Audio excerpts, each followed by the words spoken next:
Bismillahirrahmanirrahim. Assalamualaikum warahmatullahi wabarakatuh.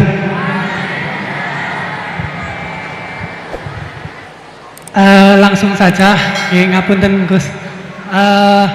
Di sini ada beberapa pertanyaan yang agak masih grundel di hati gitu. Soalnya belum dapat jawaban.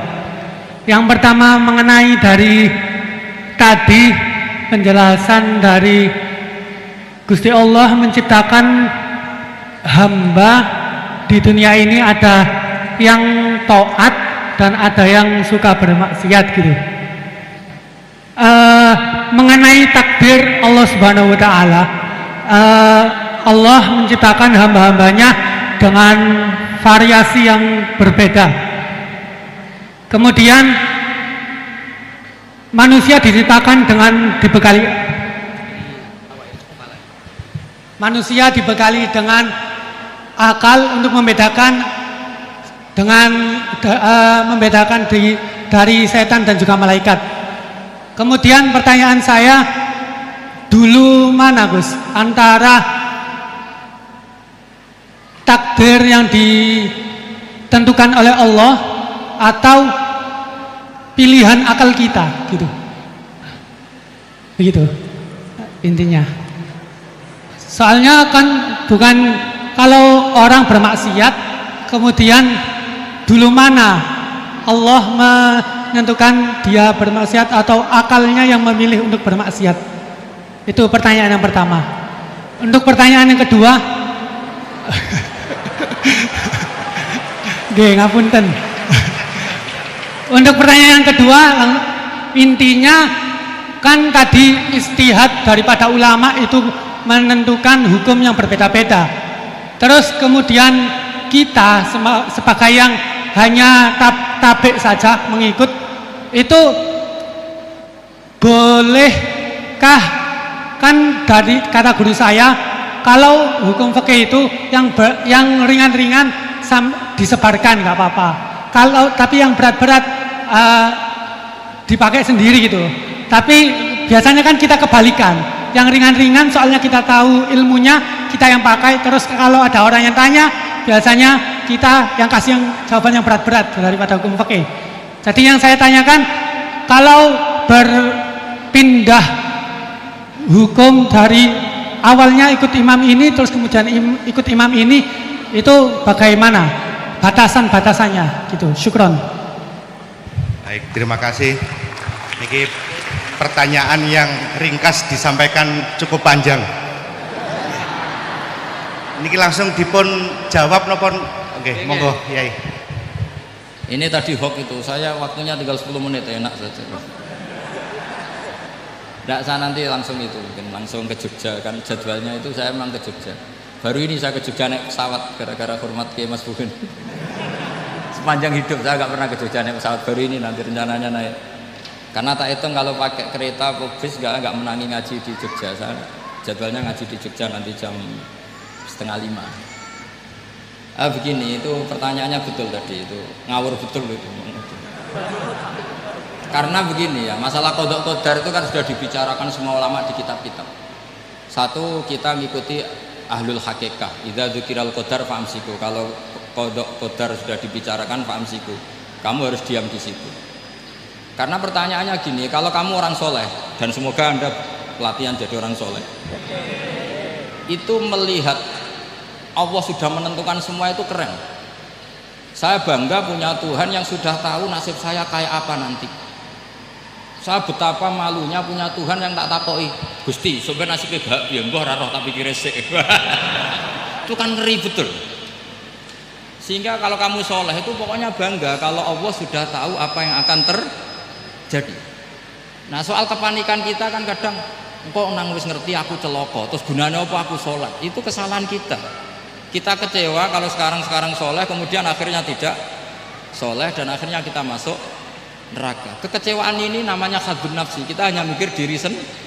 Sebetulnya kalau kita abdan lillah, benar-benar hamba Allah, tetap bangga karena punya Tuhan yang tahu apa yang akan terjadi. Makanya yang dibutuhkan kesalian untuk ngakoni qadha qadar, dibutuhkan kesalian. Kalau enggak kriminal betul. Maka Sayyid Hasan bin Ali, saya hafalkan makalahnya itu. Di antara aturan iman harus iman sama qada qadar. Untuk menunjukkan innahu la yuqsa kurhan wa la yuhlabu kurhan, kata beliau.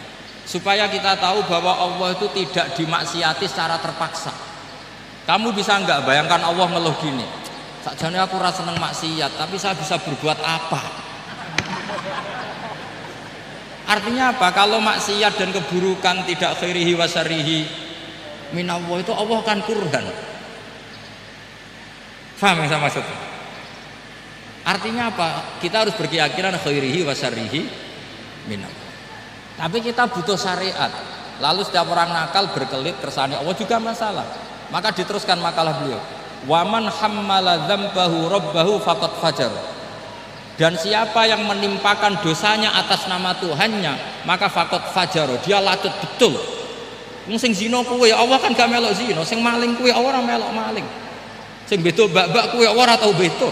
Terus kowe muni kabeh krana Allah, itu kriminal betul. Jadi makanya orang soleh itu harus hafalannya banyak supaya niru-niru orang soleh itu. Ini kan enggak ingin soleh tapi pakai akalnya sendiri. Itu bahaya dalam agama, karena agama itu harus ada riwayat. Makanya beliau menyebut 2 kali. Siapa yang tidak meyakini khairihi wa syarrihi minallah, maka dia faqad kafar. Karena seakan-akan di dunia ini waqa'a fi mulkihi ma la yuriduhu. Kalau kamu bilang syar tidak minallah, berarti waqa'a fi mulkihi ma la yuriduhu, di kerajaannya terjadi sesuatu di luar kehendak. Tapi waman hammala dzambahu rabbahu faqad fajar. Orang yang menimpakan dosanya ditimpakan karena Allah, maka faqad fajar. Dia lacut betul. Allah ndak ikut maling, ndak ikut zina, ndak ikut korupsi kok. Oh, ini kehendakmu ya. Nah, kalau kamu bisa paham itu, ya sudah jadi orang soleh saja. Kalau ndak, ya pilih wa amsiku tadi apa? Sudah, tidak usah dibahas. Jadi saya mohon semua yang dengar ngaji saya ini, yang nggak tobat supaya tobat, yang sudah tobat ditambahi ilmu, karena biasanya tobat itu ya karena tidak ngerti apa-apa, semua mikir. Itu makalnya Sayyid Hasan bin Ali, cucunya Rasulullah SAW, dan itu diamini oleh semua ulama. Saya pernah ditanya seorang rektor, nggak terima dosen, nggak terima mahasiswa, rektor tanya, Gus, yang benar itu Jabariyah apa Qadariyah? Jawaban saya lucu, sementing soleh dulu, kalau setelah soleh kamu nggak apa-apa Jabariyah atau Qadariyah. Karena setelah kita soleh, perasaan kita gini, qaddaronillah ala sholat, saya bisa berbuat apa di depan kehendak Allah. Sehingga perasaannya orang soleh ketika mengatakan al-abdu majbur adalah mengatakan la haula wala quwata, asal soleh loh ya, asal soleh. Tapi kalau orang itu tidak soleh, dijawab apa saja ya berengkel loh. Umpamanya natine ra tau tenang sama Allah. Qadariyah juga sama, ini penting. Misalnya ada orang soleh Qadariyah, mesti cara berpikir, oh pangeran ku adil ya, sing sholat diganjar swarga, sing zina diganjar neraka, sing ora nyolong diganjar swarga, sing nyolong diganjar neraka, kan adil. Mosok sing nyolong dilebokno swarga, sing sholat dilebokno neraka, kan jadi lucu. Artinya ketika dia Qadariyah juga ingin membaca hikmahnya Allah bikin aturan. Asal soleh, salah lagi asal. Jadi orang itu setelah soleh itu bisa improvisasi sendiri. Makanya ini pentingnya ayat innalladzina amanu wa amilus sholihat yahdihim rabbuhum biimanihim. Orang setelah iman nanti akan ditunjukkan oleh imannya untuk mengelola was-wasnya setan. Misalnya saya itu termasuk kiai yang terkenal, kalau diundang susah. Karena saya fanatik fikih, saya punya ibu, saya punya pondok, itu artinya punya kewajiban. Yang bisa mengalahkan kewajiban adalah kewajiban sing akbar, yang lebih besar. Nah ini mau diundang mahasiswa ini kan jelas tidak akbar. Nanti maksudnya tarkul wajib di ajli sunnah, wah kriminal saya. Meleburi bapak meninggalkan wajib demi sunnah. Ya jelas ya, jadi kita harus terlatih dengan bahasanya orang-orang soleh. Kalau tidak masalah besar, masalah qada qadar zaman sahabat itu sudah terjadi perdebatan. Terus ada yang cerita, ada riwayat idza dzikira ashabi fa amsiku wa idza dzikiral qadar fa amsiku. Kedua masalah ijtihad fikih, yaitu nggak apa-apa, memang dari awal furu'iyah kan, dari awal furu'iyah. Kalau nuruti ijtihad gini, kalau ada mahasiswa tanya sebaiknya dijawab apa enggak? Mungkin sebagian narasumber sebaiknya dijawab biar marem. Terus sebagian narasumber sebaiknya nggak usah dijawab. Wong mahasiswa ben pinter kok apa-apa takok. gak mandiri. Itu namanya istihad. Jadi kalau furu'iyah itu mungkin sekali. Ya ini saya masih punya waktu 2 menit, masih satu pertanyaan itu hoax tadi yang 50 menit ini.